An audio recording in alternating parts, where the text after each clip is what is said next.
கர்த்தருடைய நாமம் மகிமைப்படுவதாக. பேக் டு த பைபிள், வேதத்திற்கு திரும்புவோம் என்கிற நிகழ்ச்சியின் சார்பாக உங்களை வாழ்த்தி வரவேற்கிறேன். கர்த்தர் உங்கள் ஒவ்வொருவரையும் ஆசீர்வதிப்பாராக. இந்த நிகழ்ச்சியிலே ஆண்டவருடைய வேத வார்த்தையை நாம் படிக்க இருக்கிறோம். இந்த நாளுக்குரிய ஒரு தலைப்பு, ஆரோக்கியமும் விழிப்புணர்வும், ஹெல்த் அண்ட் அவேர்னஸ் என்கிற ஒரு தலைப்பில் நம்ம படிக்க இருக்கிறோம். ஆண்டவருடைய சமூகத்தில் ஜெபம் செய்து நாம் தொடர்வோம். கிருபை நிறைந்தவரே, உம்மை துதிக்கிறோம். ஆண்டவரே, உம்முடைய சத்திய வசனத்தை உம்முடைய வேதத்திலிருந்து நாங்கள் வாசிக்கிறோம். தூய ஆவியானவர் எங்களை உம்முடைய வேதத்திற்கு நேராக எங்களை வழிநடத்தும்படியாய் வேண்டுகிறோம். இயேசுவின் நாமத்தில் ஜெபிக்கிறோம், எங்கள் நல்ல பிதாவே, ஆமென். இந்த நாளிலும் நம்ம ஆரோக்கியமும் விழிப்புணர்வும் என்கிற ஒரு தலைப்பில் நாம் படிக்க இருக்கிறோம். இன்றைக்கி பரவலாக நீங்கள் பார்த்தீங்க அப்படின்னா, உலகம் முழுவதும் ஏறக்குறைய 10,000த்திற்கு மேலான நோய்கள் இருப்பதாக ஆய்வு சொல்லுகிறது. சில நோய்க்கு எதனால் இந்த நோய் வருது அப்படின்றதுனே கண்டுபிடிக்க முடியல. சில நோய்களெல்லாம் பார்த்திங்கன்னா எப்படி வருது அப்படின்ற ஒரு சிந்தனை கூட நம்மளால் சிந்தித்து பார்க்க முடியவில்லை. அப்படிப்பட்ட ஒரு நோய் பரவல்கள் இன்றைக்கி உலகம் முழுவதுமாக இருக்கிறத நம்ம பார்க்க முடியும். ஒரு உதாரணத்துக்கு நீங்கள் இந்த கொரோனா வைரஸை நீங்கள் பார்த்தீங்க அப்படின்னா, இந்த கொரோனா வைரஸ் ஒரு மிகப்பெரிய ஒரு தாக்கத்தை உலகம் முழுவதுமாக ஏற்படுத்தினதை நம்ம பார்க்க முடிகிறது. இன்றைக்கி நிறைய விதமான டிசீஸ் இன்றைக்கி இருக்கிறத நம்ம பார்க்க முடிகிறது. ஆரோக்கியம் எவ்வளவு அவசியம் அப்படின்றத நம்ம புரிந்து கொள்ளலாம். ஆங்கிலத்தில் ஒரு பழமொழி சொல்லுவாங்க, ஹெல்த் இஸ் வெல்த் அப்படின்வாங்க. நம்மளுடைய உடல் சுகம்தான் இன்றைக்கி மிகப்பெரிய ஒரு ஆஸ்தி. அதனால் நம்மளுடைய ஆரோக்கியம் மிக மிக அவசியம். அந்த ஆரோக்கிய விழிப்புணர்வை வேதாகமம் நம்மளுக்கு என்ன கற்றுத்தருகிறது அப்படின்றத நம்ம பார்க்கலாம். வேதாகமத்துக்கு நம்ம கடந்து செல்லும் பொழுது, வேதாகமத்தில் ஒரு அற்புதமான ஒரு சம்பவம் பதிவு செய்யப்பட்டிருக்கிறது. நேபுகாத் நேச்சார் என்று சொல்லக்கூடிய ஒரு ராஜா, அவர் என்ன பண்ணுறாருன்னா, யூத குலத்தில் இருக்கக்கூடிய மக்களை அவர் நாடு கடத்தி பாபிலோன் தேசத்திற்கு அடிமையாக கொண்டு வரார். கொண்டு அநேக வாலிபர்களையும் திறமைசாலிகளையும் சாமர்த்தியசாலிகளையும் தன்னுடைய ராஜ்யத்தில் வேலை செய்வதற்காக அடிமைகளாக கொண்டு வந்தார். அதில் விசேஷமாக ஒரு 4 நபர்கள், தானியேல், அப்புறம் ஷாத்ராக், மேஷாக், ஆபேத்நேகோ என்று சொல்லக்கூடிய இந்த 4 நபர்கள் இந்த பாபிலோன் தேசத்தில் அவங்க இருக்கிறாங்க. இந்த பாபிலோன் தேசத்தில் இருக்கும்பொழுது இவர்களுக்கு இந்த பாபிலோனிய மொழியை, கல்தேய மொழியை கற்றுக் கொடுப்பதற்காக ராஜா கட்டளை கொடுக்குறார். அங்கே இருக்கக்கூடிய பிரதானிகள், அங்கே இருக்கக்கூடிய தலைவர்கள் எல்லாம் நாடு கடத்தப்பட்ட ஒவ்வொரு பிள்ளைகளுக்கும் பாஷையை கற்றுக் கொடுத்து அவர்களை திடகாத்திரமாக இருப்பதற்காக உணவுகளை எல்லாம் கொடுக்குறாங்க. அப்போ இந்த தானியேலுக்கும் அவருடைய நண்பர்களுக்கும் இந்த உணவை கொடுக்கும் பொழுது, தானியேலும் அவருடைய நண்பர்களும் அந்த உணவை பார்க்கும் பொழுது அவர்களுக்கு மிகப்பெரிய ஒரு வியப்பை அவங்க பார்த்தாங்க. அதில் என்ன ஒரு வியப்பு அப்படின்னு நீங்கள் பார்த்தீங்கன்னா, வேதாகமத்தில் சுத்தமான மிருகங்கள், அசுத்தமான மிருகங்கள் அப்படின்னு 2ஆக வகையறுக்கப்பட்டிருக்கிறது. இந்த அசுத்தமான மிருகங்கள், அப்புறம் அசுத்தமான பட்சிகள் மற்றும் மதுபானங்கள், இதெல்லாம் இந்த உணவில் பரிமாறப்பட்டதை பார்த்த உடனே இந்த தானியேலும் அவருடைய நண்பர்களும் பார்த்து என்ன செய்தாங்கன்னா, இந்த உணவெல்லாம் நாங்கள் சாப்பிட மாட்டோம் அப்படின்னு சொல்லும்பொழுது அவங்க ஒரு கான்வர்சேஷன் அங்கே போகுது. பிற்பாடு அவங்க சொல்கிறாங்க, நாங்கள் உங்களுக்கு இந்த உணவு கொடுக்கலன்னா ராஜா டெஸ்ட் பண்ணும்பொழுது நீங்கள் ரொம்ப பலவீனம் அடைஞ்சிடுவீங்க.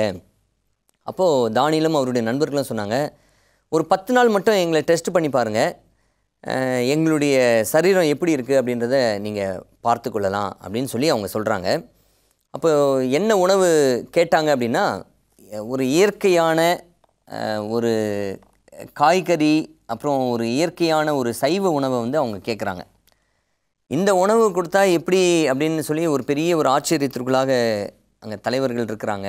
ஆனால் இவங்க இல்லை, எங்களுக்கு இந்த காய்கறி உணவும் பருப்பு வகையான உணவை மட்டும் நீங்கள் கொடுங்க, 10 நாள் மட்டும் சோதித்து பாருங்கள் அப்படின்னு அவங்க சொல்கிறாங்க.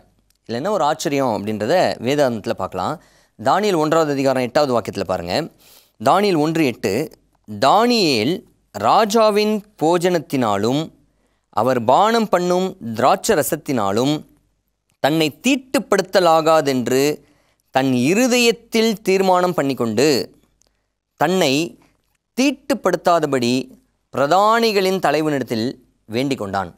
வேதாகமத்தில் நம்ம பார்க்குறோம், தானியேல் திட்டவட்டமாக இருந்துட்டாராம். என்னென்னா, இந்த ராஜாவினுடைய போஜனத்தையோ அவருடைய கொடுக்கக்கூடிய அந்த ஒரு மதுபானத்தையோ நான் பருகுவது இல்லை என்று சொல்லி தன்னுடைய இருதயத்தில் அவர் என்ன பண்ணாராம், தீர்மானம் பண்ணாராம். சரி என்று சொல்லி 10 நாட்கள் அவர்களுக்கு அந்த ஒரு டெஸ்டிங் பீரியட் 10 நாள் அவங்களுக்கு வைக்கப்பட்டது. இந்த 10 நாளில் வந்து பார்க்குறாங்க. என்ன ஒரு ஆச்சரியம் தெரியுங்களா? 20வது வாக்கியம் பாருங்கள். தானியேல் 1வது அதிகாரம் 20வது வாக்கியம்.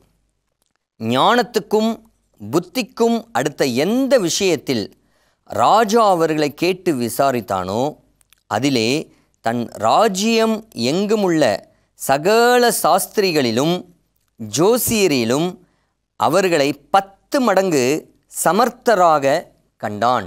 வேதம் ரொம்ப அழகாக சொல்லுது. அவங்களுக்கு அந்த டெஸ்டிங் பீரியடில் வந்து பார்க்குறாங்க. 10 நாள் அந்த டெஸ்டிங் பீரியடில் வந்து பார்க்கும் பொழுது மற்றவர்களை காட்டிலும் 10 மடங்கு சாமர்த்தியசாலியாக இந்த தானியேலும் அவருடைய நண்பர்களும் இருந்ததாக வேதாகமத்தில் நாம் பார்க்கிறோம். காரணம் என்ன? பிரியமானவர்களே, இன்றைக்கி நம்மளுடைய நாக்குக்கு ருசியாக அநேக ஒருவேளை மாமிச உணவுகளோ அல்லது பட்சிகளோ அல்லது நம்மளுடைய வயிற்றுக்கு தேவையில்லாத உணவுகள் ஒருவேளை நம்மளுடைய வாய்க்கு ருசியாக இருக்கலாம். ஆனால் தானியேல் எந்த உணவை சாப்பிட வேண்டும் என்று சொல்லி வேதத்தில் சொல்லப்பட்டிருக்கக்கூடிய சில விஷயங்களை அவன் அறிந்திருந்தபடினால அதில் தீர்மானம் பண்ணி கொண்டு அவன் அதிலே உறுதியாக இருந்ததாக வேதத்தில் வாசிக்கிறோம். அதன் நிமித்தமாக அவனுடைய சரீரம் ஆசீர்வதிக்கப்பட்டது. அது மாத்திரமில்லாமல் அவனுடைய முகக்கலையும் அவனுக்கு வந்து ரொம்ப பிரகாசமாக இருந்ததாக நம்ம பார்க்குறோம். நல்ல ஒரு சாமர்த்தியசாலியாக, ஒரு அறிவை சார்ந்த ஒரு மனிதனாக அவன் இருந்ததாக வேதத்தில் வாசிக்கிறோம். அவரும் அவருடைய நண்பரும். இன்றைக்கி நம்ம எந்த விதமான உணவை நம்ம வந்து சாப்பிடுகிறோம்? நம்மளுடைய வாழ்க்கையில் ஆரோக்கியம் இருக்கிறதா? இப்போலாம் பார்த்தீங்கன்னாவே ஒருத்தர் இப்போ பார்க்கும்பொழுது உங்களுக்கு சுகர் இருக்குதா இதுதான் கேட்குறாங்க. உங்களுக்கு சுகர் இருக்குதா, உங்களுக்கு பிபி இருக்குதா, உங்களுக்கு இது மாதிரி சில நோய்களை தான் இன்றைக்கி கேட்கக்கூடிய ஒரு சூழ்நிலையில் நம்ம தள்ளப்பட்டிருக்கிறோம். எங்கே பார்த்தாலும் பரவலாக இதை பார்க்குறோம். இன்றைக்கி என்னன்னா, இது ஒரு சாதாரண ஒரு நோயை போல் ஆயிடுச்சு. முன்னாடிலாம் பார்த்திங்கன்னா சுகர் வந்து பணக்கார நோய் அப்படின்னு சொல்லுவாங்க. பணக்காரர்களுக்கு மட்டும்தான் இந்த சுகர் வரும் அப்படின்னு. இப்போ சர்வசாதாரணமாக எல்லாருக்குமே வந்துடுச்சு. இன்றைக்கி நம்மளுடைய வாழ்க்கையில் ஒரு அன்றாட ஒரு விஷயமாகவே இந்த நோய்களையும் வந்ததை நம்ம பார்க்க முடிகிறது. ஆனால் ஆண்டவருடைய திட்டம் ஒரு மனிதன் நோயோடு தான் வாழ வேண்டுமா அப்படின்னா அது ஆண்டவருடைய திட்டம் அல்ல அப்படின்றத நம்ம புரிந்து கொள்ள வேண்டும். நம்மளுடைய சரீரம் ஆண்டவரால் ஆசீர்வதிக்கப்படக்கூடிய ஒரு கருவியாக ஆண்டவர் என்ன பண்ணுறாருன்னா எதிர்பார்க்கிறார். தானியேலுடைய வாழ்க்கையில் தான் நம்ம பார்க்குறோம். தானியேலுடைய வாழ்க்கை சரித்திரத்தில், நீங்கள் சரித்திரத்தில் பார்த்திங்கன்னா ஏறக்குறைய 100 வருஷம் தானியேல் உயிரோடு வாழ்ந்ததாக நாம் சரித்திர புத்தகத்தில் வாசிக்கிறோம். பிரியமானவர்களே, இன்றைக்கி நீங்களும் நானும் எந்த விதமான ஒரு வாழ்க்கை நம்ம வாழ்ந்து கொண்டிருக்கிறோம் அப்படின்றத அறிவது மிக மிக அவசியம். ஆண்டவர் ஆதியில் மனிதனை படைக்கும் பொழுது செம்மையானவனாக ஆண்டவர் படைத்தார். ஆதியில் ஆதாமையும் ஏவாளையும் ஆண்டவர் படைத்த பொழுது அவர்கள் நோய் பிடித்த ஒரு நபர்களாகவோ அல்லது அவங்க பலவீனமாக இருக்கக்கூடிய பிள்ளைகளாகவோ இருப்பது தேவனுடைய திட்டம் அல்ல அப்படின்றத நம்ம சிருஷ்டிப்பில் நம்ம பார்க்க முடிகிறது. ஆதாமையும் ஏவாளையும் நீங்கள் ஜஸ்ட் அப்படியே ரியலைஸ் பண்ணி பாருங்கள். அவர்களை ஆண்டவர் ஆசீர்வதிக்கிறாரு, அழகாக செம்மையானவனாக படைக்கிறாரு. படைத்து அவர்களுக்கு என்ன உணவை ஆண்டவர் கொடுத்தாரு அப்படின்றத வேதாகமத்தில் நாம் பார்க்க முடியும். ஆதியாகமம் 1வது அதிகாரம் 29வது வாக்கியம். பின்னும் தேவன், இதோ பூமியின் மேல் எங்கும் விதைத்தரும் சகலவித பூண்டுகளையும் விதைத்தரும் கனிமரங்களாகிய சகலவித விருட்சங்களையும் உங்களுக்கு கொடுத்தேன், அவைகள் உங்களுக்கு ஆகாரமாய் இருக்க கடவுது. இந்த ஒரிஜினல் ஃபுட் என்ன தெரியுங்களா? ஆண்டவர் அவருடைய பிள்ளைகள் நன்றாக இருக்க வேண்டும் என்பதற்காக காய்களையும் கனிகளையும் மற்றும் இந்த கொட்டை வகைகளையும் பருப்பு வகைகளையும் இப்படி ஒரு சைவ உணவை ஆண்டவர் வந்து அங்கே கொடுத்ததாக வேதாகமத்தில் நம்ம வாசிக்கிறோம். இதுதான் ஒரிஜினல் ஃபுட். நல்லா யோசிச்சு பாருங்கள். நம்ம பரலோக ராஜ்யத்துக்கு போகணும் அப்படின்னா நம்ம புதிய வானம் புதிய பூமி படைக்கப்பட்டு இந்த புதிய வானம் புதிய பூமியில் நம்ம வாழும்பொழுது மிருகங்கள் எல்லாம் பலியிடப்படுமா அப்படின்னா மிருகங்கள் எல்லாம் பலியிடப்படாது. அது நல்லா புரிஞ்சுக்கிடணும். மிருகங்கள் எதற்காக பலியிடப்பட்டது அப்படின்னு பார்க்கும்போது மேசியா ஒருவர் வரப்போகிறார் என்பதற்கு அடையாளமாக அந்த மிருகங்கள் பலியிடப்பட்டது. மேசியா வந்த பிற்பாடு மிருகங்கள் பலியாக வேண்டிய அவசியம் இல்லை. மிருக உணவு, அந்த மிருக சம்பந்தமான உணவுகளை நீங்களும் நானும் சாப்பிட வேண்டிய அவசியம் அந்த புதிய வானம் புதிய பூமியில் இருக்க போகிறது கிடையாது. புதிய வானம் புதிய பூமியில் இந்த ஒரிஜினல் ஃபுட் என்ன அப்படின்னு பார்த்தீங்கன்னா, சிருஷ்டிப்பில் என்ன ஒரு ஒரிஜினல் ஃபுட், ஆரம்பத்தில் என்ன ஒரு ஆகாரத்தை ஆண்டவர் ஆதரித்தாரோ அங்கீகரித்தாரோ அதே உணவை தான் ஆண்டவர் புதிய வானத்திலும் புதிய பூமியிலும் ஆண்டவர் என்ன பண்ண போகிறாருன்னா கொடுக்க போகிறார். இந்த ஒரு கான்செப்டை நம்ம புரிந்து கொள்ள வேண்டும்.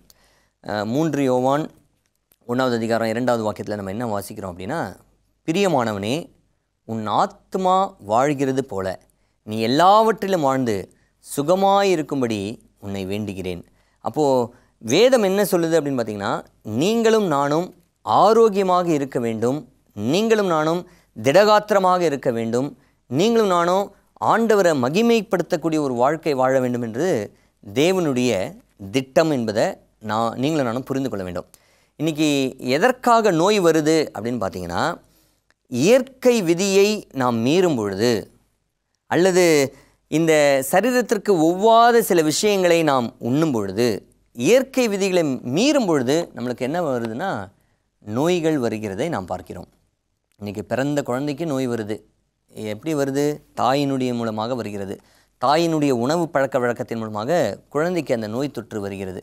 இன்றைக்கி ஒரு 10 வயசு பையனுக்கு இன்றைக்கி சுகர் இருக்குது அப்படின்றாங்க. காரணம் என்ன?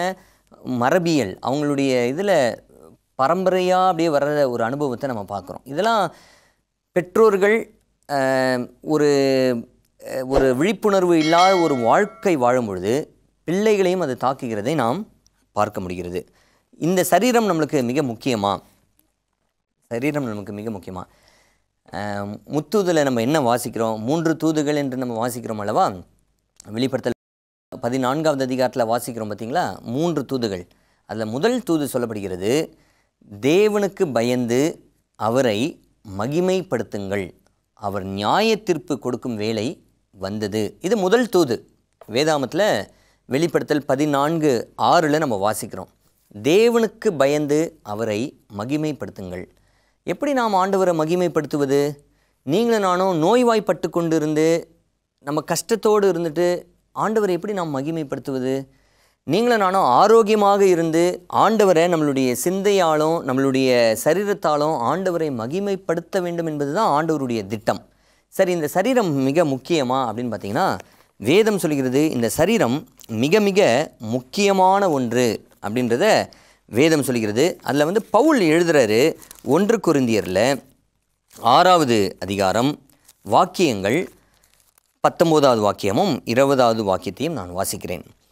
உங்கள் சரீரமானது நீங்கள் தேவனாலே பெற்றும் உங்களில் தங்கியும் இருக்கிற பரிசுத்த ஆவியினுடைய ஆலயமாயிருக்கிறதென்றும் நீங்கள் உங்களுடையவர்கள் அல்லவென்றும் அறியீர்களா?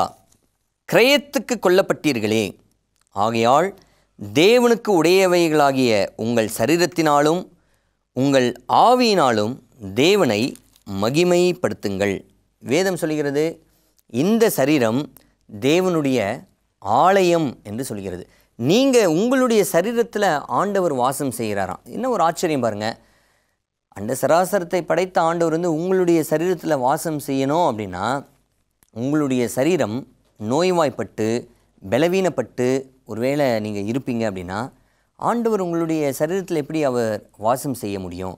அப்போ நம்மளுடைய சரீரத்தை பேணி பாதுகாத்து கொள்வதும், நம்மளுடைய சரீரத்தை திடகாத்திரமாக வைத்து கொள்வதும், ஆண்டவர் சொன்ன அந்த வழிமுறைகளை பின்பற்றும் பொழுது நீங்களும் நானும் அதை பேணி பாதுகாத்து கொள்ள முடியும் அப்படின்றது வேதம் சொல்கிறது. அதான் பவுல் சொல்கிறாரு, நீங்கள் புசித்தாலும் நீங்கள் குடித்தாலும் நீங்கள் எதை செய்தாலும் தேவனுடைய நாமம் மகிமைக்கென்றே செய்யுங்கள் அப்படின்னு 1 கொரிந்தியர் 10:31 வாசிக்கிறோம். அப்போது புசிக்கிற விஷயத்தில் ஆண்டவரை நாம் மகிமைப்படுத்துகிறோமா? குடிக்கிற விஷயத்தில் நாம் ஆண்டவரை மகிமைப்படுத்துகிறோமா அப்படின்றது மிக மிக ஒரு முக்கியமான ஒரு விஷயம் என்று கர்த்தருடைய வார்த்தை சொல்கிறது. ஒருவேளை இந்த சரீரத்தை ஆண்டவர் வாசம் செய்யக்கூடிய இந்த சரீரத்தை ஒருவேளை நான் துஷ்பிரயோகம் செய்வேன் என்றால் ஆண்டவர் என் மேலே மிகுந்த கோபம் உள்ளவராக இருப்பதாக கர்த்தருடைய வார்த்தை சொல்கிறது. வசனத்தை வாசிப்போமா? 1 கொரிந்தியர் 3வது அதிகாரம் வாக்கியங்கள் 16வது வாக்கியமும் 17வது வாக்கியமும். நீங்கள் தேவனுடைய ஆலயமாய் இருக்கிறீர்கள் என்றும் தேவனுடைய ஆவி உங்களில் வாசமாயிருக்கிறார் என்றும் அறியாதிருக்கிறீர்களா? ஒருவன் தேவனுடைய ஆலயத்தை கெடுத்தால் அவனை தேவன் கெடுப்பார். தேவனுடைய ஆலயம் பரிசுத்தமாயிருக்கிறது, நீங்களே அந்த ஆலயம். வேதம் ரொம்ப அழகாக தெளிவான வார்த்தைகளை சொல்லுது. இந்த சரீரத்தை நீங்களும் நானும் கெடுத்தால், இந்த சரீரத்தை நீங்களும் நானும் துஷ்பிரயோகம் செய்தால், நம்மளுடைய சரீரத்தை கெடுத்தால் தேவன் உங்களை கெடுப்பார் அப்படின்னு வசனம் சொல்கிறது. அப்போ இந்த சரீரம் எவ்வளவு ஒரு முக்கியமான ஒரு விஷயம் அப்படின்றத நாம் புரிந்து கொள்ள வேண்டும். நம்ம என்ன சாப்பிட்றோமோ அதை இது நம்மளுடைய சரீரத்திற்கு ஒத்து வருமா, அல்லது இது ஒவ்வாமையாக மாறுமா, ஒருவேளை இது அலர்ஜியாக மாறுமா, இதெல்லாம் நாம் அறிந்து புசிப்பது மிக மிக அவசியம். கல்லூரியில் படிக்கும்பொழுது எங்களுடைய ப்ரொஃபஸர் ஒரு விஷயத்தை சொல்வார். என்னென்னா, அவர் ஒரு வெஜிடேரியன் டயட் ஃபாலோ பண்ணக்கூடிய ஒரு நபர், சைவ உணவு தான் அவர் சாப்பிடுவார். அப்போது அவர்கிட்ட கேட்குறாங்க, நீங்கள் ஏன் இந்த நான் வெஜிடேரியன்லாம் சாப்பிட்றதில்ல, இந்த புலால் உணவு, இந்த மாமிச உணவு இதெல்லாம் நீங்கள் ஏன் சாப்பிட்றதில்ல அப்படின்பொழுது அவர் சொன்னார், ஒரு மாமிசம், அதாவது ஒரு ஆடோ அல்லது மாடோ அல்லது கோழியோ இறந்துருச்சுன்னா அதை என்ன நம்ம பண்ணணும் அப்படின்னா, அதை நம்மளுடைய தோட்டத்தில் கொண்டு போயிட்டு புதைக்கணும், அதை தான் செய்யணும். அந்த புதைக்கக்கூடிய ஒரு கல்லறையாக என்னுடைய வயிறை நான் வைத்துக்கொள்ள விரும்புவதில்லை அப்படின்னு சொன்னார். அதனால் எங்கள் ப்ரொஃபஸர் அப்படி சொல்லும்போதே சொல்லுவார், என்னுடைய ஸ்டொமக் கிரேவியார்டு கிடையாது, அதை நான் சாப்பிட்டு நான் புதைக்கணும்னு நான் விரும்புவது கிடையாது அப்படின்வார். ஸோ ஹெல்த் எவ்வளவு முக்கியம், ஹெல்த் கான்ஷியஸ் எவ்வளோ முக்கியம், இந்த விழிப்புணர்வு எவ்வளவு முக்கியம் அப்படின்றத நாம் புரிந்து கொள்ள வேண்டும். சில நபர்கள் சொல்கிறாங்க, வேதாமத்தில் இந்த ஒரு வசனம் இருக்கே, இந்த வேத வசனத்தின் பிரகாரம் தானே நாங்கள் சாப்பிட்றோம் அப்படின்னு சொல்லுவாங்க. எந்த வசனத்தை அவங்க எடுப்பாங்க அப்படின்னு பார்த்தீங்கன்னா, 1 தீமோத்தேயுவில் 4வது அதிகாரத்தில் பவுல் எழுதின ஒரு அற்புதமான ஒரு வார்த்தை. 4வது அதிகாரம் 4வது வாக்கியம். தேவன் படைத்ததெல்லாம் நல்லதாயிருக்கிறது, ஸ்தோத்திரத்தோட ஏற்றுக்கொள்ளப்படுமாகில் ஒன்றும் தள்ளப்படத்தக்கதல்ல. இந்த வசனம் என்ன சொல்லுது அப்படின்னு பார்த்தீங்கன்னா, இந்த வசனத்தின் அடிப்படையில் தேவன் படைத்ததெல்லாமே நல்லது தான். அது மாமிச உணவாக இருந்தால் என்ன, நீங்கள் அதெல்லாம் கவலைப்படுறீங்க, எந்த உணவாக இருந்தால் என்ன, தேவன் படைத்ததெல்லாம் நல்லதாக இருக்குது அப்படின்னு தானே வசனம் சொல்லுது.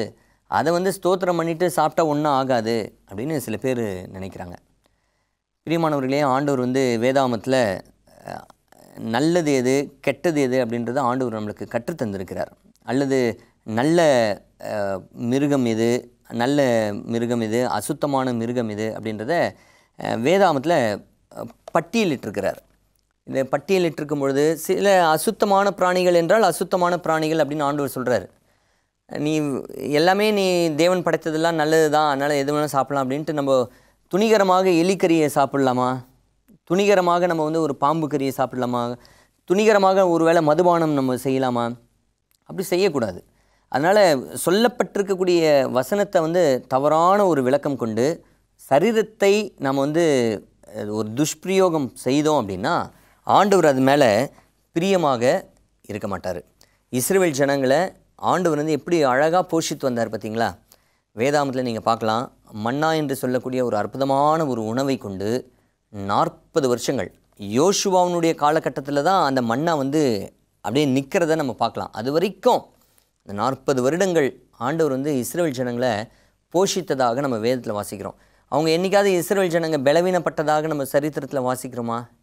இல்லையே. இஸ்ரவேல் ஜனங்க 40 வருஷமும் ஆண்டவரால் கொடுக்கப்பட்ட உணவை அவர்கள் புசித்து திடகாத்திரமாக அவர்களுடைய பிரயாணம் முழுவதிலும் பல வருடங்கள் ஆண்டவருடைய பாதையில் அவங்க செவ்வையாய் நடந்தாங்க. எந்த ஒரு களைப்பும் அவங்கக்கிட்ட இல்லை, எந்த ஒரு சோர்வுகள் அவங்கக்கிட்ட இல்லை, எந்த ஒரு நோய்களும் அங்கே இல்லை. அவங்க ஆண்டவருக்கு மகிமையாக அவங்க வாழ்ந்ததாக வேதத்தில் வாசிக்கிறோம். இந்த நேரத்திலும் பிரியமானவர்களே, ஆண்டவர் நமக்கு தரக்கூடிய ஒரு அற்புதமான ஒரு வாக்குத்தத்தத்தை நம்ம வாசிக்க இருக்கிறோம். இந்த வாக்குத்தத்தம் இஸ்ரவேல் ஜனங்களுக்கு ஆண்டவர் கொடுத்த ஒரு அற்புதமான ஒரு வாக்குத்தத்தம். இன்றைக்கி அதே வாக்குத்தத்தத்தை ஆண்டவர் இந்த நாளில் இந்த பேக் டு த பைபிள், வேதத்திற்கு திரும்புவோம் என்கிற இந்த நிகழ்ச்சியின் மூலமாக ஆண்டவர் நமக்கு தருகிறார். வேதத்திற்கு நாம் திரும்புவோமா? வேதம் என்ன சொல்லுகிறது என்பதற்கு நம்மளுடைய இருதயத்தை நம்ம சாய்ப்போமா?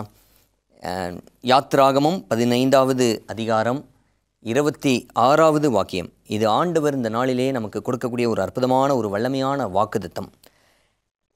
யாத்ராகமம் 15:26.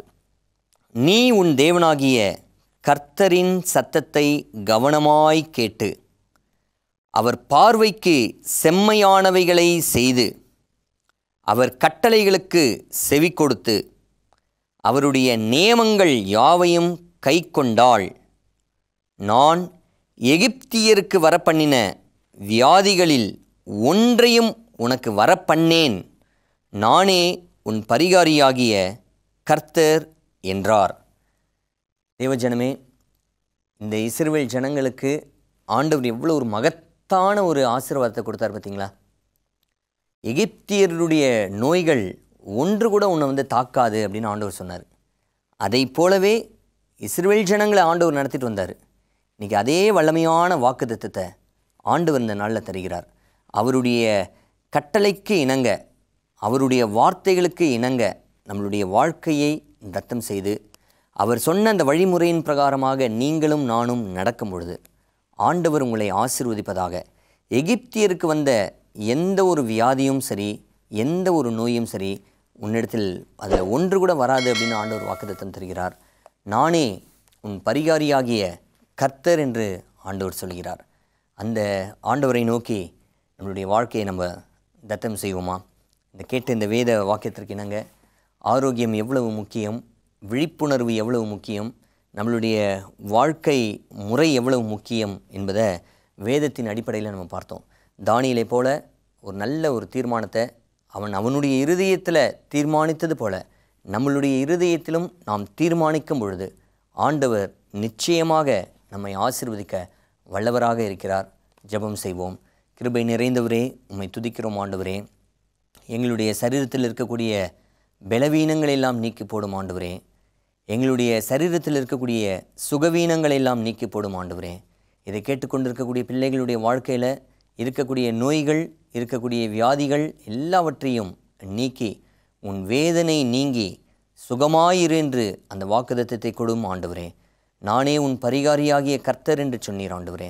எகிப்தியருக்கு ஏற்பட்ட ஒன்றும் உங்களுக்கு ஏற்படுவதில்லை என்று சொன்னீர் ஆண்டவரே. அப்படிப்பட்ட ஆசீர்வாதத்தை கேட்டுக்கொண்டிருக்கக்கூடிய உடைய பிள்ளைகள் ஒவ்வொருவருக்கும் நீர் அருள வேண்டுமாய் இயேசுவின் நாமத்தில் ஜெபிக்கிறோம் எங்கள் நல்ல பிதாவே. ஆமென்.